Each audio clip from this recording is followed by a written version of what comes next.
युवती से स्नैपचैट से दोस्ती हुई, प्रेम में तब्दील हो गई, फिर लिखा गया मुकदमा। पार्षद परिवार को मिल रही धमकियां। सोशल मीडिया के जरिए प्रेम प्रसंग बढ़ाना और उससे ठगी के मामले लगातार सामने आ रहे हैं। पीड़ित की शिकायत के मुताबिक एक नया मामला थाना प्रेमनगर क्षेत्र में सामने आया है, जहां के सुरखा रजा चौक निवासी समाजवादी पार्टी से मौलानगर पार्षद उमान रजा पुत्र नदीम खान ने कप्तान को शिकायत करते हुए बताया कि कुछ समय पहले उसके भाई जुहेब रजा की पहचान शाहबाज शराफत मियाँ की मज़ार के पास रहने वाली युवती से स्नैपचैट के जरिए हुई। ये दोस्ती प्रेम में तब्दील हो गई और प्रार्थी के भाई से शादी का झांसा देकर उसे फंसा लिया और 10 लाख नगद, सोने का हार और चैन ले ली। जब युवती की मां से बात हुई तो उसने भी शादी करवाने के नाम पर 2 लाख रुपए ठग लिए, परंतु शादी के लिए टालमटोल करने लगी। पीड़ित द्वारा पैसा मांगने पर धमकियां दी जाने लगी और रास्ते में उसे घेर लिया गया, जिसकी लिखित शिकायत 4 जून को थाना प्रेमनगर में दी गई। 6 जून को एडीजी, एसएसपी और सीओ प्रथम को भी लिखित तहरीर देने के साथ आरजीएस पर डाला गया, जिसकी भनक लगते ही विपक्षियों द्वारा पिछली तारीख दिखाते हुए फर्जी छेड़छाड़ और अपहरण के प्रयास का मामला प्रार्थी और उसके भाई पर दर्ज करवा दिया गया। क्योंकि प्रार्थी मौलानगर से सपा पार्षद होने के साथ ही नगर निगम कार्यकारिणी सदस्य और आला हजरत काउंसिल का चेयरमैन है, इसी के लिए आरोपियों ने पैसा और जेवर वापस न करने के साथ ही प्रार्थी की छवि को धूमिल करने की नियत से अपने सहयोगियों के साथ मिलकर षड्यंत्र रचकर झूठा मुकदमा दर्ज कराया है। प्रार्थी ने मांग की है कि उक्त पूरे मामले की निष्पक्ष जांच कर कठोर कार्रवाई की जाए। बली दर्पण के लिए ब्यूरो रिपोर्ट। मामला ये है, ये फर्जी मुकदमे का है। एक लड़का और एक लड़की, जो मेरा भाई है जोएब, उसका अफेयर चल रहा था। अफेयर चलाते चलाते उसने हनी ट्रैप वाला मामले में उसे घेर लिया।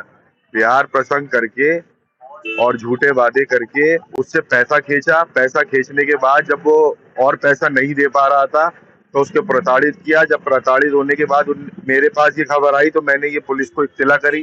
पहली इंफॉर्मेशन मैंने दी थी पुलिस को थाना प्रेमनगर में, और उसके बाद जब उस लड़की के घर वालों को ये पता चला, ये एक तरीके का गिरोह है, इनका काम यही है, लड़कों को फंसाना और काम करना। ये शानदार फुटवेयर वाले हैं, ठीक है, जिसमें इनका गिरोह का सरगना है रेहान, उसका लड़का फुजैल। ये सब अपनी बहनों को लेके जाता है, फुजैल सबसे बात कराता है, और जब ये आगे बात बढ़ जाती है तो ब्लैकमेलिंग शुरू कर दी जाती है। मेरे भाई को ब्लैकमेल करा जा रहा था।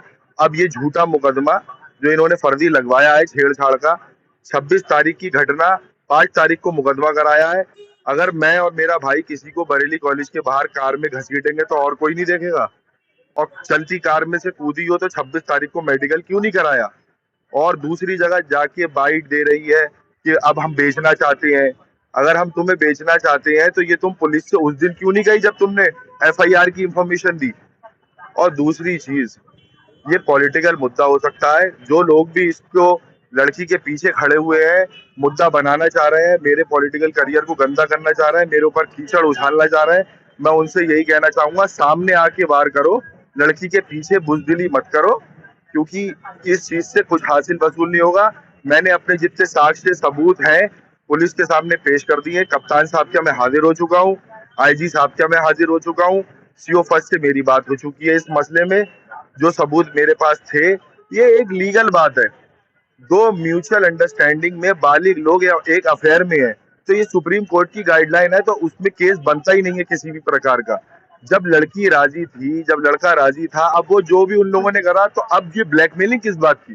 तो डिमांड करी इन लोगों ने। डिमांड क्या, परिजनों से इनके खबर आ रही कि 50 लाख दिए आपकी इज्जत नहीं उछाली जाएगी, 30 लाख दिए आपकी इज्जत नहीं उछाली जाएगी। अगर हम जैसे लोग ही इन लोगों को पैसे देने लगे हनी ट्रैप वाले मामले में, तो आम जनता का क्या होगा? मैं एक भी रुपया इस लड़की को नहीं दूंगा, किसी भी प्रकार से नहीं दूंगा। ये अपने बयान हर जगह जाके बदल रही है। जब एफआईआर तुमने इस चीज की कराई तो बयान क्यों दूसरी जगह जाके बदल रही हो? ये शाहबाद की रहने वाली है, फिल्जा नाम है इसकी। एक साल से उसको चुंगल में ले रखा है, हर चीज का सबूत है। वकील साहब बताइए एफआईआर किस दिन को हुई? क्या करते हैं आपके?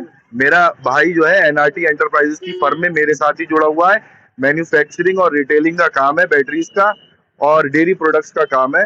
टर्नओवर हमारा एनुअली आता है 2.5 करोड़ 3 करोड़ का। तो इस चीज की वजह से उनने उस पर हमला बोला। ये किस पार्टी से पार्षद हैं?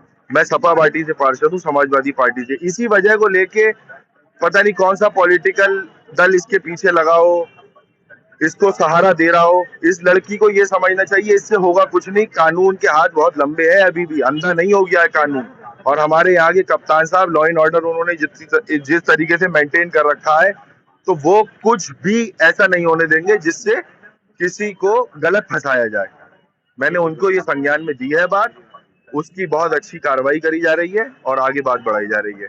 हमने अपना हनी ट्रैप वाली एप्लीकेशन सब जगह पेश कर रखी है, उसमें जांच हो रही है, उसमें हमारे भाई ज़ुहैब के बयान भी हो चुके हैं और अभी तक वो बयान देने नहीं आई है। आपको धमकाया जा रहा है क्या आपको? बिल्कुल ब्लैकमेलिंग करी जा रही है कि इज्जत उछाली जाएगी, नए नए तरीके दिए जाएंगे कि गिरोह है पूरा हमारा, हम उसको किडनैप करके कहीं ले जाएंगे, हम यहाँ ले जाएंगे, वहां ले जाएंगे, घर वालों को हम धमकी दे रहे हैं उनके, हम क्यों धमकी देंगे, हमें तुमसे क्या मतलब।